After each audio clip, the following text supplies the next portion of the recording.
दोस्तों, आज की वीडियो में मैं आपको 5 दिलचस्प पहेलियों के बारे में बताने जा रहा हूं। तो आइए शुरू करते हैं। पहेली नंबर 1। सब्ज रंग का पत्थर नीले समंदर में फेंकें तो क्या होगा?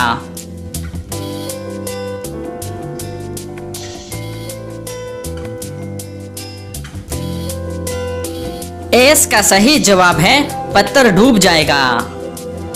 पहेली नंबर 2। वो कौन सी चीज है जिसमें पाकिस्तान अमेरिका से बहुत आगे है?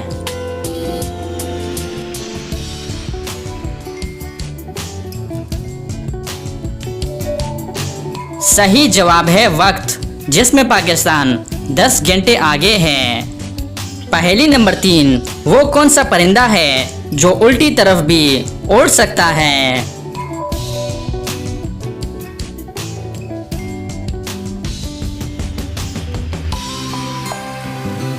इसका सही जवाब है हमिंग बर्ड। पहेली नंबर 4। उस चीज का नाम बताएं जो धोने से गंदी होती है।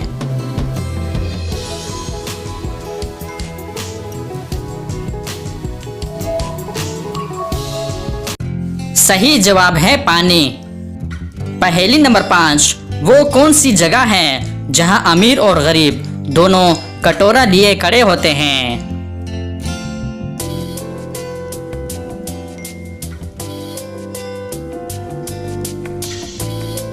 इसका सही जवाब है गोलगप्पे की दुकान। तो दोस्तों, उम्मीद करता हूं कि आज की वीडियो आपको पसंद आई है। अगर पसंद आई है तो लाइक का बटन दबाएं और मजीद मालूमाती वीडियोस के लिए हमारे चैनल को सब्सक्राइब कीजिए। शुक्रिया।